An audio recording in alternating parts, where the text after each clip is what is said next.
Hi everyone. तो कैसे हैं आप सभी। तो देखिए दोस्तों, आज हमारी प्रॉफिट लॉस की सेकंड क्लास है ना। तो चलिए अब शुरुआत करते हैं हम अपनी इस सेशन की। तो देखिए आज हमें पढ़ना है प्रॉफिट लॉस। ठीक, देखिए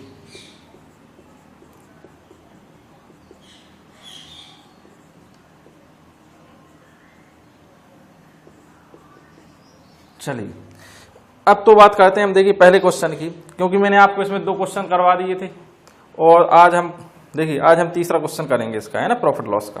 तो देखिए थर्ड क्वेश्चन में क्या कहा गया है।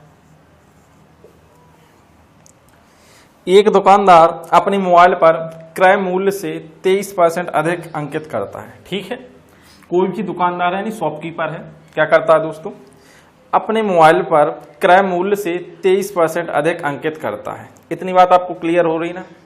क्रय मूल्य से कितना परसेंट अधिक अंकित करता है, 23%। ठीक है, अब उसने क्या किया, अगर क्रय मूल्य देखिए कितना है, 100 रुपये है, तो उसका जो MP होगा वो कितने होगा दोस्तों, 123। कितने रुपए, 123 रुपये। ठीक है ना, 123 रुपये। इतनी बात तो क्लियर हो रही ना आपको। अब क्या हुआ, यदि ग्राहक उस मोबाइल के 7011 रुपये देता है तो उस मोबाइल का क्रय मूल्य क्या है। ठीक है, अब क्या हुआ देखिए, अब ये क्या होता दोस्तों, मैंने आपको पहली क्लास में बताया था, ये होता है CP से कितना एबव है मार्कअप। देखिए मार्कअप, ये क्या होता है, मार्कअप है ना, क्या होता है दोस्तों, मार्कअप। और मार्कअप को हमेशा क्या करते हैं अपन, परसेंटेज में। तो देखिए जो मार्कअप है CP से कितना एबव है, 23 रुपये, है ना। अगर CP देखिए 100 रुपये है तो मार्कअप कितना कर दिया हमने, 123 रुपये। ठीक है, तो अब बात करते हैं परसेंटेज की। तो मार्कअप परसेंटेज कितना एबव है, देखिए 100 पे 23 अधिक यानी 23%। इतनी बात आपको क्लियर हो रही। तो चलिए अब देखिए क्या हुआ, किसी भी शॉपकीपर ने 100 रुपये की, देखिए कोई भी 100 रुपये की बुक है, कितनी है, यानी 100 रुपये की एक बुक है, और उस शॉपकीपर ने क्या किया, मार्कअप परसेंटेज कितना एबव कर दिया CP पर, 23%। ठीक, तो 23% एबव करने से हमारी कीमत कितनी होगी बुक की, 123 रुपये। अब उसने 123 रुपये उस बुक पर टैग लगा दिया और इसी 123 रुपये में ही इस बुक को बेच दिया। तो देखिए SP क्या हो गया, आप SP कितना होगा, 123 रुपये की नहीं, तो 123 ही में बेचा है कि नहीं, इस पर किसी भी तरह का डिस्काउंट नहीं दिया। ठीक है, अब इसमें कहा गया यदि ग्राहक उस मोबाइल के इतने रुपए देता है, मतलब देखिए ग्राहक ने कितने रुपए दिए, 7011 रुपये। इतनी बात आपको क्लियर हो रही, ग्राहक ने कितने रुपए दिए, 7011 रुपये दिए। तो देखिए हम क्या करेंगे, 1 यूनिट की वैल्यू निकाल लेंगे। 1 यूनिट की वैल्यू क्या होगी, 7011 बटे 123। इतनी बात क्लियर। अब हमसे कहा गया है तो उस मोबाइल का क्रय मूल्य ज्ञात करें। अब हमसे कहा कि मोबाइल का क्रय मूल्य देखिए कितना है दोस्तों, 100 रुपीज। तो क्या कर देंगे हम, 100 इंटू 7011 बटे 123। ठीक, इतनी बात क्लियर। हाँ, अब चलिए देखिए अब क्या है, अब हम इसको काटेंगे किससे, अब इसको आप काटिए, 3 से कट जाएगा, है ना। देखिए 7 8 9, 3 से कट जाएगा, 3 से 4 बार, 3 से 1 बार, 3 से ये कट जाएगा। देखिए कितनी बार, 3 दूनी 6, 3 तिरका 9, 1 इसमें आएगा, 3 तिरका 9, 3 7 21। ठीक, अब बात करते हैं ये क्या कट रहा है, और किसी से कट रहा है, अभी भी कटेगा 3 से, और देखिए क्या कट जाएगा, किससे, और किसी से कट रहा है, देखिए और किसी से किससे कटेगा, देखिए 3, 123 हो जाएगा 3 बार में, 123 और 4 बार में कितना हो जाए, 4 6 16, 5 बार में कितना होगा दोस्तों, 5 बार में 5 20, 6 बार में कितना होगा, 6 24, यानी ज़्यादा हो रहा तो कितनी बार में कटेगा, देखिए 41 से कितनी बार में जाएगा, 5 बार में। 5 बार में कितना जाएगा, 5 एकम 5, 5 चौका 20, यानी 205। ठीक है, अब 205 तो कितने बचे होंगे, 33 में से 5 जाएंगे तो कितने बचे होंगे, 287। इतने बचे होंगे। देखिए क्या होगा, 33 में से कितने जाएंगे दोस्तों, 5। 33 में से जैसे ही 5 जाएंगे कितने बचेंगे, 28। तो कितने बचेंगे, 287।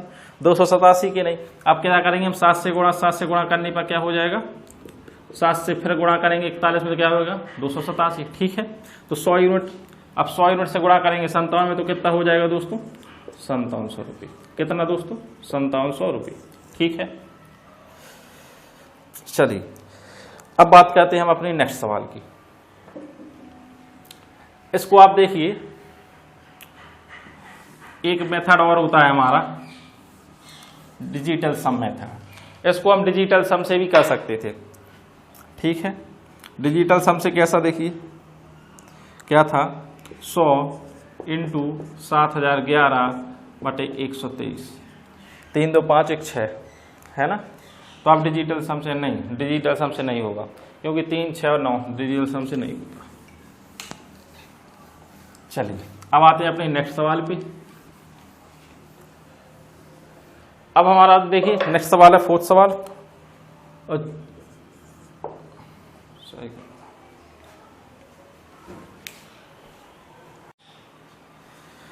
चलिए तो अब आते हैं हम अपने नेक्स्ट सवाल पे। देखिए चौथा सवाल में क्या कहा गया है, फोर्थ सवाल में देखिए, एक दुकानदार विक्रय मूल्य पर 20% का लाभ कमाता है।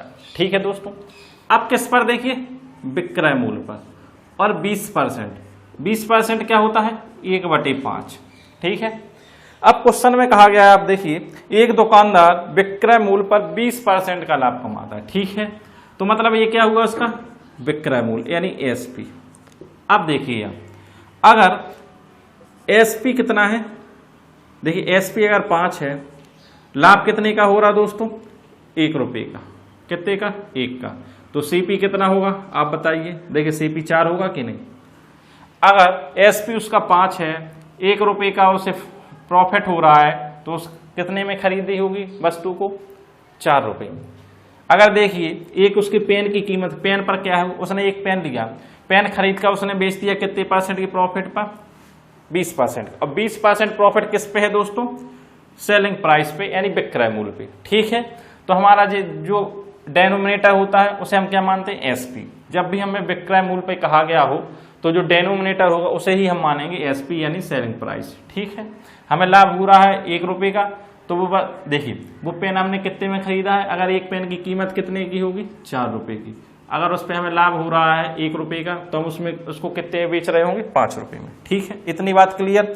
तो हमसे पूछा गया है तो क्रय मूल्य पर लाभ प्रतिशत क्या होगा? क्रय मूल्य क्या है दोस्तों? 4 रुपये। लाभ कितने का हुआ? 1 रुपये का। तो देखिए 1 रुपये का लाभ हुआ कितने पर? 4 पर, तो इंटू 100, तो परसेंट निकल आएगा। कितना परसेंट निकलेगा? 25%। बस हमें यही निकालना था। ठीक है,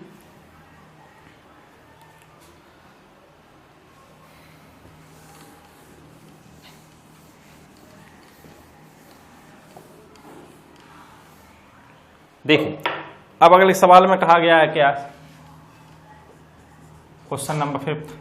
क्वेश्चन नंबर 5 में कहा गया है एक आदमी विक्रय मूल्य पे 25% का लाभ कमाता है। ठीक है ना दोस्तों, अब विक्रय मूल्य पे क्या है? 25% का लाभ। फिर से हमें क्या दिया गया है कि विक्रय मूल्य। अब विक्रय मूल्य पे कितने का लाभ? 25% का। 25% को क्या लिखा जा सकता है? 1/4। ठीक है, तो विक्रय मूल्य पे क्या रहा है ना, तो देखिए हमारा एसपी क्या हो जाएगा दोस्तों? 4 रुपये की नहीं, 1 रुपये का क्या हुआ हमें? लाभ। तो वो चीज़ हमने खरीदी कितने में होगी? देखिए आप ही बताइए, 3 रुपये में कि नहीं? अगर हमें किसी भी हम वस्तु के या किसी भी, देखिए हम मान लेते हैं कि एक पेन की कीमत कितनी है? 3 रुपये। 1 रुपये का हमें लाभ हो रहा है, 4 रुपये बेच रहा है, तो विक्रय मूल्य पे कितने का लाभ हो रहा है? 1 का। तो हम खरीदी कितने में होगी? 3 रुपये में। तो अब हमसे कहा गया है तो उसका वास्तविक लाभ प्रतिशत ज्ञात करें। तो देखिए 1 रुपये का लाभ हो रहा है हमें कितने पर दोस्तों? 3 पर। ठीक है, यही हमारा क्या होता है? Profit percentage. 1 का लाभ होगा 3 पर इंटू 100, तो क्या हो जाएगा दोस्तों? 33 सही 1/3%। ठीक है, इतनी बात क्लियर। बस यही हमारा आंसर है। ठीक, चलिए अब बात करते हैं हम नेक्स्ट सवाल की।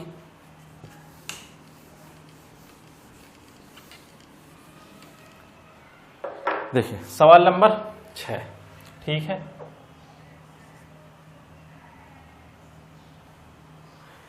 देखिए सवाल नंबर 6 में क्या कहा गया है?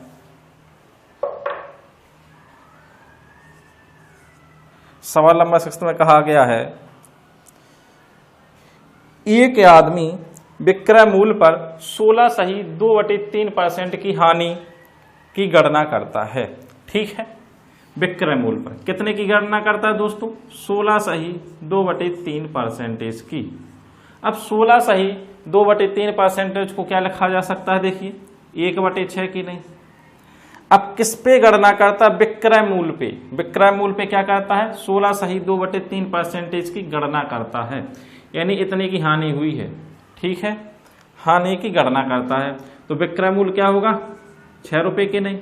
अब आप देखिए, अगर विक्रय मूल्य 6 रुपए है, उसे लॉस हुआ है कितने का? 1 रुपए का, तो उसने वस्तु को खरीदा कितने में होगा दोस्तों? 7 रुपए में या नहीं? क्योंकि देखिए अगर 6 में बेचने पर उसे 1 रुपए का लॉस होता है, तो 7 में खरीदी गई वस्तु होगी, तभी तो उसे 1 रुपए का लॉस होगा। अब हमसे कहा गया है तो उसका वास्तविक हानि प्रतिशत क्या है?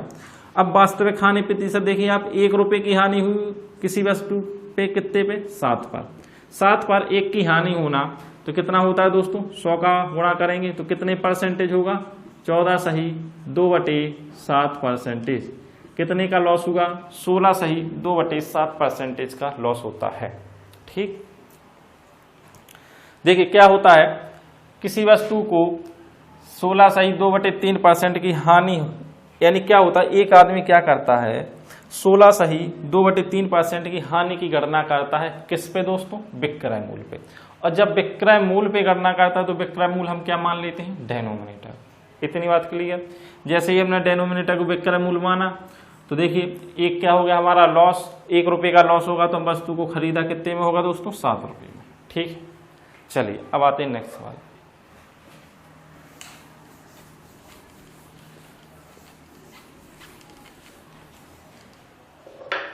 देखिए अगले सवाल में क्या कहा गया है, एक कुर्सी को 10% की हानि पर बेचा जाता है, ठीक है। फिर यदि इसे 84 रुपए अधिक में बेचा होता तो 4% लाभ होता, तब कुर्सी को कितने रुपए में बेचा गया, ठीक। अब आप देखिए बात करते हैं, देखिए क्या एक लाइन है, ठीक है। अब क्या हुआ, हमने माना इस लाइन पर क्या है? क्रय मूल्य। क्रय मूल्य कितना है दोस्तों? 100%। देखिए क्रय मूल्य क्या होता है? हमेशा 100% होता है। जो भी वस्तु हम खरीदते हैं वो 100% खरीदते हैं, है ना। इतनी बात तो क्लियर है। क्रय मूल्य हमेशा क्या होता है? 100%। इतनी बात आप अपने दिमाग में बिठा के चलोगे, क्रय मूल्य हमेशा 100% होगा, ठीक। अब क्या हुआ, एक कुर्सी को 10% की हानि पर बेचता है। क्या हुआ? 10% की हानि, मतलब 10% की हानि पर बेचा, ठीक है, 10 रुपए की 10% की लॉस पर, ठीक। यदि उसे 84 रुपए अधिक में बेचा होता, अब मतलब यहां से क्या हुआ, यदि उसे 84 रुपए अधिक में बेचा होता, कितने रुपए अधिक में दोस्तों? 84 रुपए अधिक, ठीक है। कितने में बेचा होता? 84 रुपए अधिक, तो 4% लाभ होता। तो कितने परसेंट लाभ होता दोस्तों? 4%। क्या होता दोस्तों? लाभ। इतनी बात क्लियर है। कितना लाभ हो रहा? 4%। देखिए अब इन दोनों का डिफरेंस क्या होगा? देखिए आप ही देखिए इन दोनों का डिफरेंस क्या हो रहा? 10% और 4%। अब आप क्या हुआ, 10% देखिए चल कर पहले तो आए, तुम यहाँ पर आए कि नहीं? पहले तो यहाँ पर आना पड़ेगा, 10% चल कर यहाँ से आएंगे अपन, यहाँ से आएंगे तो यहाँ तो 10 तो जे काउंट करेंगे और फिर 4 जे काउंट करेंगे, तो टोटल कितना काउंट हो जाएगा दोस्तों? 14 के नहीं। तो देखिए 14% की जो वैल्यू होगी वो कितनी होगी दोस्तों? 84 के बराबर के नहीं। तो एक जो परसेंटेज की वैल्यू होगी वो किसके बराबर होगी? 6 के बराबर, ठीक है। अब हमें कहा गया है तब कुर्सी को कितने रुपए में बेचा गया, ठीक। अब कुर्सी को कितने रुपए में बेचा गया, तो कुर्सी को देखिए कितने में बेचा गया था? 10% के लॉस पे। अब 10% के लॉस पे यानी 10% की हानि पे, तो देखिए हमारा क्रय मूल्य कितना था? 100 रुपये। तो कुर्सी को कितने में बेचा गया होगा? 90 रुपये में या नहीं? कुर्सी को कितने में बेचा गया? 90 रुपये में। और 1% की वैल्यू कितनी है? कितनी है दोस्तों? 6। तो 90 देखिए ये 100% था, अब क्या है 10% लॉस पे बेचा गया। 10% लॉस पे बेचना तो कितने परसेंट में बेचा गया? 90% में।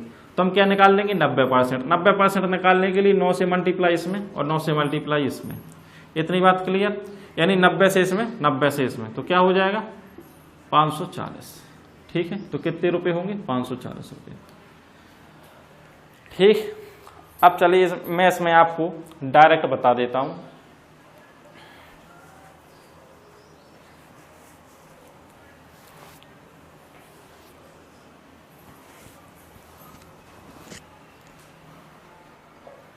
देखिए अब कैसा,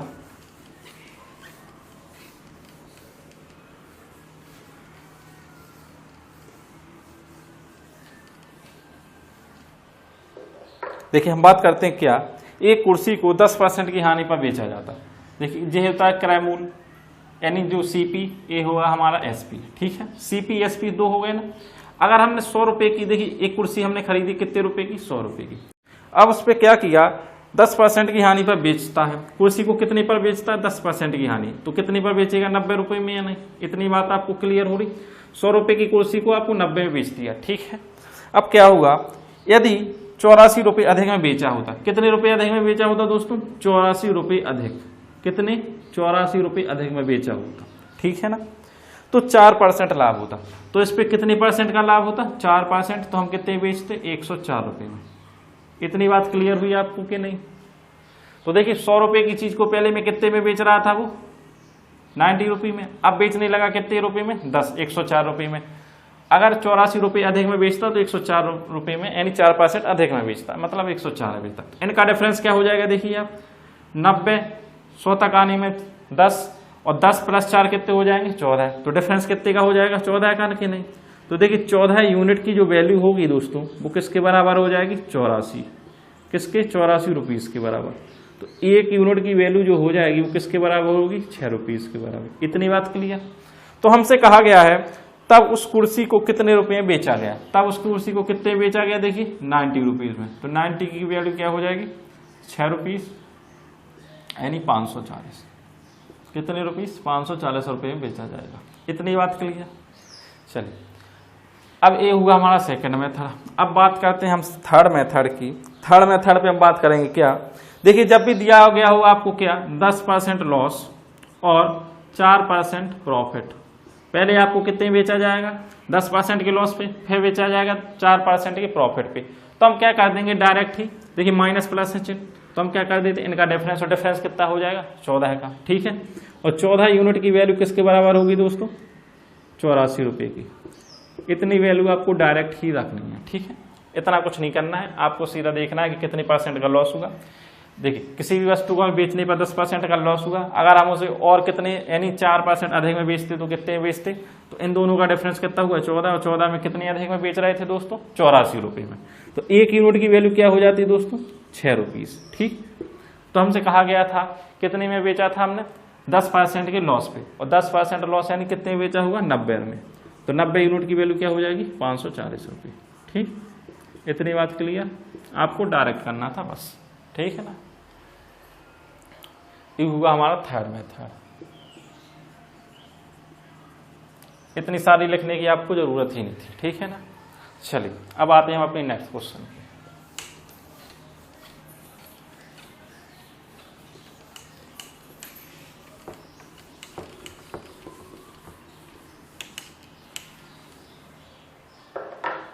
देखिए अगले क्वेश्चन में क्या कहा गया है, किसी वस्तु को 76 रुपये में बेचने पर 25% का, यानी 52% का लाभ होता है, ठीक है। कितने का लाभ होता है दोस्तों, 52% इसका।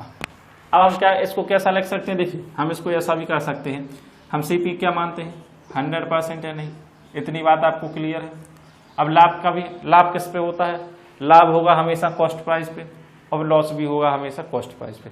प्रॉफिट अगर कॉस्ट प्राइस पे होता है तो लॉस भी कॉस्ट प्राइस पे ही होता है, ठीक है। इतनी बात क्लियर हो रही ना। तो अब क्या हुआ, 76 रुपये में बेचने पर 52% का लाभ होता है, ठीक है। तो हमने कितने में बेचा होगा, 152% में, कि नहीं, कितने में बेचा है, 76 रुपये में। 76 रुपये बेचने पर कितने बेचा हमने, 152% में। तो हमसे कहा गया है यदि इसे 75 रुपये में बेचा जाता तो लाभ प्रतिशत क्या होगा। अगर इसे 75 रुपये में बेचा जाता, ठीक है, अगर 76 रुपये में बेचा जाए तो इतने % का लाभ। तो एक यूनिट की वैल्यू क्या होगी दोस्तों, 76 दूनी 152, इतनी बात क्लियर। तो 2%, तो एक यूनिट की वैल्यू क्या हो जाएगी, 1 रुपये की वैल्यू क्या हो जाएगी, 2%, ठीक है। अगर हम इसे 75 में बेचते, 75 रुपये, तो 75 का गुणा इस तरफ, तो 75 का गुणा इस तरफ, तो कितना होता दोस्तों, 150%। कितना होगा, 150%, 150%, कितना, 75 रुपये में। 75 रुपये में बेचने पर हमें कितना % होगा, 150%। और देखिए आपको पता ही है प्रॉफिट परसेंटेज जो भी होता है वो किस पे होता है, क्रय मूल्य पर यानी सीपी पर। सीपी कितना मानते हैं हम, 100%, और हमें लाभ कितना का होगा, 150% में हम बेचने पर 75 रुपये बेच रहे हैं, ठीक है। तो हमें कितने % का लाभ होगा, 50% का। बस यही तो निकालना था, 50% का, ठीक है ना।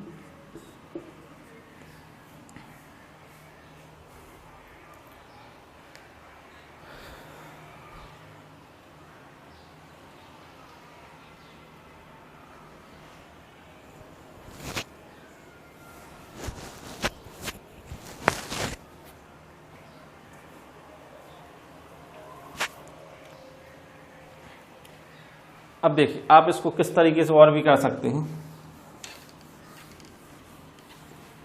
आपको अगर इस तरीके से नहीं करना,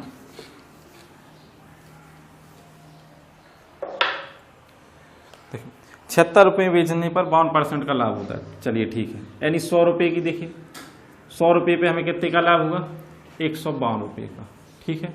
कितने का लाभ होगा दोस्तों, 52%, और 52% का लाभ होने पर हमने क्या किया, 100 रुपये की चीज़ को कितने बेच दिया, 152 रुपये में, जब भी तो हमें 52% का लाभ होगा, ठीक है। यदि हमने एक कुर्सी 100 रुपये की खरीदी है और उसको 152 में बेचा है तो कितने % का लाभ होगा, 52% का। इतनी बात आप समझ रहे हैं। अगर देखिए हमने 152 रुपये में बेची है और हम बेच कितने रहे एक्चुअली में, 76 रुपये में। इतनी बात आपको क्लियर। तो एक यूनिट की वैल्यू दोस्तों क्या हो जाएगी, 1/2, यानी कि नहीं 1/2 रुपीज़। 152 को 76 के बटे में ले जाएंगे, 76 से 152 काटेंगे तो 1/2 होगा कि नहीं। तो एक यूनिट की वैल्यू 1/2 होगी कि नहीं। तो देखिए यहाँ कितने यूनिट है, 100 यूनिट है। तो 100 यूनिट की वैल्यू क्या हो जाएगी दोस्तों, 1/2 यानी 50। कितने रुपए दोस्तों, 50 रुपये। इतनी बात क्लियर। ओरिजिनल प्राइस क्या है हमारा कुर्सी का, 50 रुपये। अब हमने क्या किया, इसको कितने में बेच दिया, 75 रुपये में बेचता है। तो इसने कितने में बेचता है जी, एक्चुअली में बेचता है 75 रुपये में। तो इसको कितने रुपए का प्रॉफिट हुआ, देखिए कितने रुपए का प्रॉफिट होगा। देखिए 25 दूनी 50, 25 थी 75, या आप ऐसा लगा लें 25 से काट दें तो 2:3, और 2:3 को आप समझते ही 50% का फायदा। अगर आप ये भी नहीं कर पा रहे तो आप देखिए फिर क्या करेंगे, कितने का डिफरेंस, 25 का, कितने पे दोस्तों, 50 पे। इतनी बात क्लियर, इंटू 100 कितना आ जाएगा, 25, 50%। बस इतना तो निकालना था, ठीक है ना। मैंने आपको इसमें देखिए दोनों ही मेथड से करवा दिया, ठीक। चलिए अब बढ़ते हैं आगे।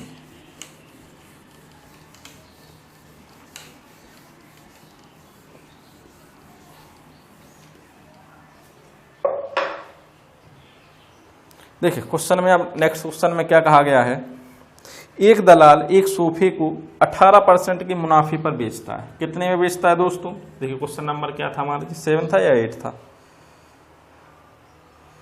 6 हमने कर लिया था, 7 था, चलिए कुछ भी हो, 8 या 9 कुछ भी हो। चलिए आगे बढ़ते हैं। देखिए क्या है, एक दलाल एक सोफे को 18% के मुनाफे पर बेचता है, ठीक है। कितने पर बेचता है दोस्तों, 18% के मुनाफे पर। CPSP, CP कितना है, 100 रुपये, 118 रुपये में बेचता है, ठीक। इतनी बात तो क्लियर। अब क्या हुआ, यदि वह 450 रुपये कम में बेचता, कितने रुपये कम में बेचता, 450 रुपये। कितने दोस्तों, 450 रुपये कम में बेचता, ठीक। तो 12% लाभ कमाता। कितनी लाभ कमाता, देखिए अभी में कितने बेच रहा है, इतने में, अब कितना % लाभ कमाता, 12%। कितना लाभ कमाता वो, 12%, ठीक है। तो कितना में बेचेगा, 112 में। अगर 100 पे 12% का लाभ कमाएगा तो कितने बेचेगा दोस्तों, 112 में कि नहीं, ठीक है। इतनी बात क्लियर आपको, इतनी बात क्लियर। तो देखिए वो कितनी कम में बेच रहा, 6। कितने यूनिट की कितना यूनिट डिफरेंस आया, 6 यूनिट। 6 यूनिट की वैल्यू दोस्तों किसके बराबर होगी, 450 रुपये की। इतनी बात क्लियर हो रही है आपको कि नहीं। 6 यूनिट की वैल्यू 450 रुपये के इक्वल, ठीक। एक यूनिट की वैल्यू किसके इक्वल, 6 7 42, 6 5 30, यानी 75 रुपये के इक्वल, यानी ठीक। अब हमसे कहा गया है तो इसे कितने में बेचा जाना चाहिए ताकि उसे 14% का लाभ हो। अब लाभ कितने का होना चाहिए, 14% का। तो 14% का लाभ तो यानी 114 में बेचा जाना चाहिए कि नहीं, 114 यूनिट में। एक यूनिट की वैल्यू 75, तो 114 यूनिट की वैल्यू कितनी हो जाएगी, 75 गुणा 114। इतनी बात क्लियर। अब 75 दूनी 150, 300 के 3 30, यानी 105 5 10 यानी 85। इतनी बात क्लियर। कितना आ रहा? 8,550 रुपये। ठीक, इतना आया। चलिए अब बात करते हैं अगले। समझ में तो आया ना दोस्तों? ठीक है ना? तो चलिए आगे बढ़ते हैं।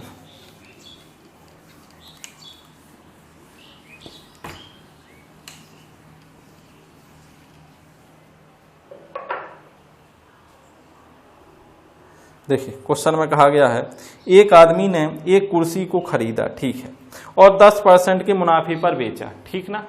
अब 10% के मुनाफे पर बेचा, CP SP। इतनी बात क्लियर। 100 रुपए की कुर्सी हमने खरीदी और 10% के मुनाफे पर बेची। कितने परसेंट के दोस्तों? 10%। 10% कितना होता है? 110 के नहीं, यानी 110 में बेची होगी। ठीक है। अब क्या किया, यदि वह 20% कम में खरीदता, ठीक है, अभी कितने में खरीदी थी? 100 रुपए में। अब कितने कम में खरीद रहा है वो? 20% कम। कितने में? 20% कम में खरीदता, मतलब अब कितने में खरीदता? 80 रुपए में। इतनी तो बात क्लियर।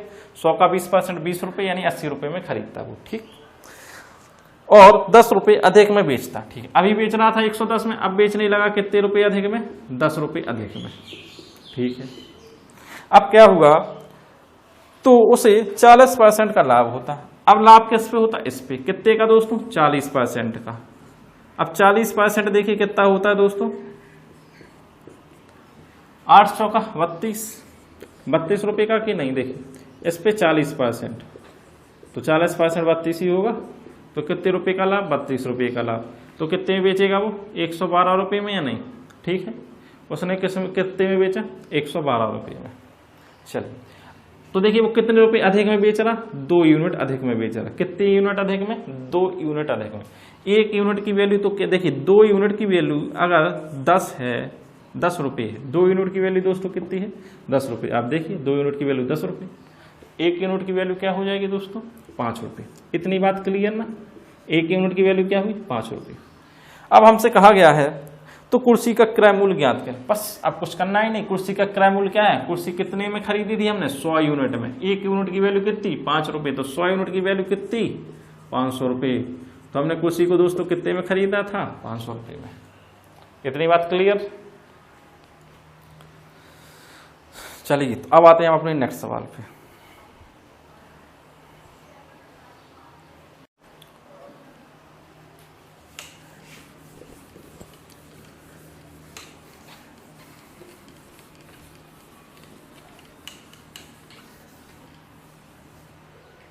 चलिए देखिए अब नेक्स्ट सवाल में क्या कहा गया है, एक आदमी एक वस्तु को 25% के मुनाफे पर बेचता है। ठीक है ना दोस्तों? कितने परसेंट के मुनाफे पर? 25% के। तो CP SP। इतनी बात तो क्लियर।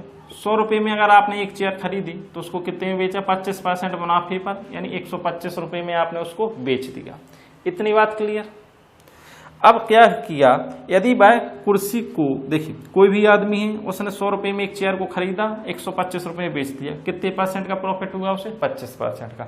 अब उसने क्या किया, अगर वो 100 रुपए की जगह कितने में खरीदता? 25% कम में खरीदता। कितने में? 25% कम। तो 100 का 25% दोस्तों कितना होता है? 25 रुपए। यानी वो कितने में खरीदता? 75 रुपए में। यानी 25 रुपए कम में खरीदता, तो वो कितने में खरीदता? 75 रुपए में। ठीक है। यदि और 25 रुपए अधिक में बेचता, अभी बेच रहा था 125 में, अब कितने में अधिक में बेचता है? 25 रुपए। कितने अधिक में दोस्तों? 25 रुपए अधिक में बेचता। इतनी बात क्लियर। अब सवाल में कहा गया, देखिए तो उसे 25% का फायदा होता। अब फायदा किस पे हो रहा है? इस पे। कितने परसेंट का दोस्तों? 25% का कि नहीं? इस पे हो रहा है उसको कितने परसेंट का फायदा? 25% का। 25%। ठीक। अब आप देखिए 75 का 25% क्या होता है? 1/4। 25% को क्या लिख सकते हैं? 1/4। 1/4 से आप भाग देंगे तो कितना आ जाएगा? 18.75 आएगा कि नहीं? देखिए 75 × 25/100, 25 एकम 25, 25 4 बार, 25 4 से इसको काटेंगे तो देखिए 18 चौक 72, 3 4 7 28, 4 5 20 है ना? कितना आ जाएगा? 18.75 अधिक। तो 18.75 तो हम जोड़ देंगे इसको, क्या हो जाएगा? देखिए 13, 8 5 13, 1 मतलब 9, 9.75। ठीक है, इतनी बात क्लियर हो रही। तो देखिए वो कितने बेच रहा है, 93.75। ठीक, 93.75, शायद दिख नहीं रहा होगा, है ना, 93.75।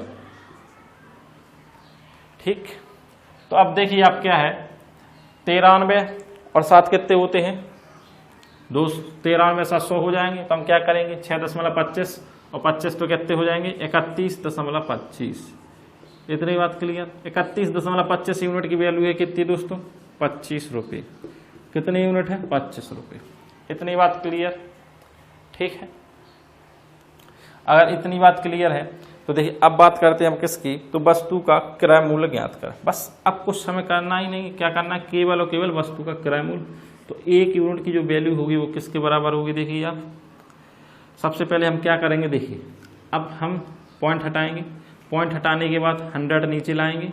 अब क्या करेंगे, 25 से डिवाइड करेंगे। 25 से डिवाइड करने पहले तो इस 25 से इसको डिवाइड करो, 25 से कम 25, कितना बचेगा 6, 25 दूनी 50, 25 पंच 125। ठीक है, तो 1 यूनिट की वैल्यू जो होगी, अब क्या होगा, देखिए इधर आएगा 100/125 के नहीं, इधर आएगा 100/125। ठीक, अब इसको काट देंगे हम 5 से या 25 से, तो 25 चौका 100, 25 पंच 125।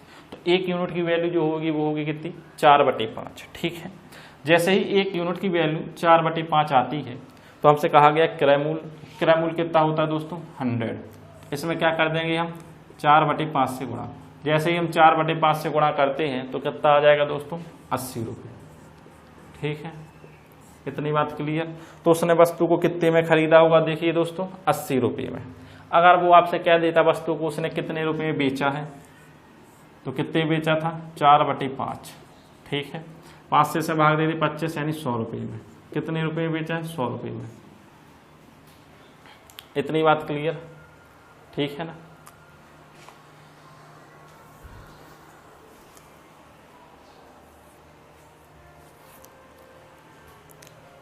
चलिए तो दोस्तों आज के लिए बस इतना ही। अब मिलते हैं हम कल के नए सेशन में। ठीक है, ओके, थैंक यू।